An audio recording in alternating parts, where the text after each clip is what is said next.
this is our main dining room.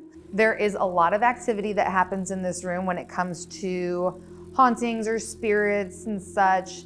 Obviously, handprints on the windows are very popular. A lot of customers look for that. This is booth 1. Booth 1 is known to see smoke a lot of times. This is probably the seat that people request the most, the smoke. It almost is like a cigarette or an e-vape like cigarette. Yep, and it just kind of appears. And that is something that people draw our attention to. I would say every week, 2, 3, we get people that see it, multiple people, not just one person. This is Papa Vito's bar. These tables tend to flip over. Now these have giant metal bases on them. They are something that is not easy to tip over. They're commercial grade, but when they do, they tip all the way over.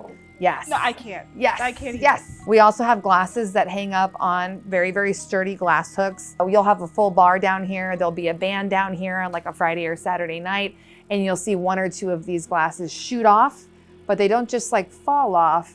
They'll shoot off about 3 or 4 feet and they'll land there right on the ground. You'll see these big gold, beautiful chandeliers with like ladies on the sides of them. They're gorgeous. They are gorgeous. You'll see it just kind of sway back and forth. Now these chandeliers, I mean, maybe 70 pounds or something like that, but you'll see it sway back and forth. Big swaying back and forth. Now we are entering into the small dining room. This is an original part of the original house.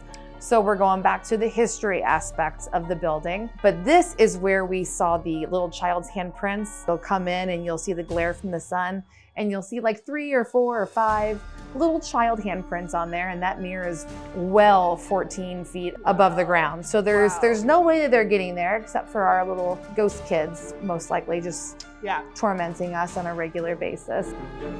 This is the Papa Vito's foyer. You can feel these menus. They're very sturdy. It's not a sheet of paper. Nope. It's not something that's gonna go flying with a gust of wind, which there's no fans back here or anything.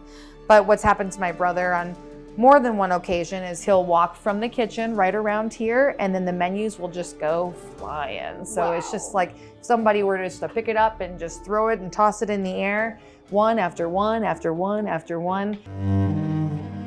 And then we are going into the banquet facility. When it happens up here, this is probably the area that the kids feel the most unnerved coming up to. You'll hear voices in the back kitchen. There'll be nobody in there.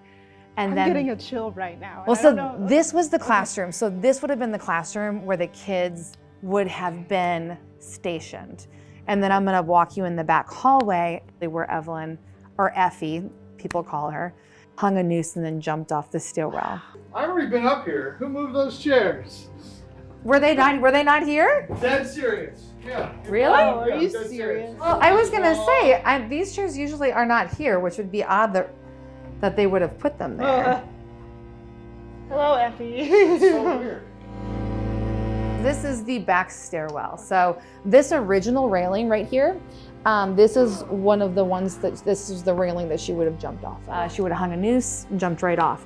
The children, unfortunately, would have fallen down these stairs, but they would have tumbled right down and they did not survive. So 3 deaths right in this small space. There's definitely a lot here, a lot that people can sense and feel. It's definitely an eerie place. A lot of the kids get nervous just walking up these back stairs. I can feel it. Yeah, can you feel it? I can feel it. Yeah. And I don't know if it's because we're talking about it, but this, I mean, it's profound. Like, this is where some people lost their lives. And so this, and just speaking about it can, you know, gives you a little chill up your spine. When you're working down in the kitchen, you can kind of look up this stairwell and there are little shadows that you see a lot. Like people almost looking like they're watching you. We've been here for 14 years and you can still look up here and you can see something and you still stop in your tracks and it still makes you nervous. And then you walk up about halfway or so and then they disappear. You have to have an open mind when you work here because you're gonna see things that are unexplainable. I think that they're more helpful than anything. We have a lot of kids that come out of the bathroom and they'll say, there was a lady that was in there and she yelled at me because I wasn't gonna wash my hands. And I'm glad she told them to wash their hands. Yeah, so she's on our side. I do try to have fun with them. I talk to them. I'll be like, hey guys, have a great night. I think if you show mutual respect, I think you'll get a little bit of respect in return. So, and it's eventful. If you're in Belleville and hungry for some delicious food and one-of-a-kind spooky experiences, visit Papa Vito's downtown. See you next time, if you dare.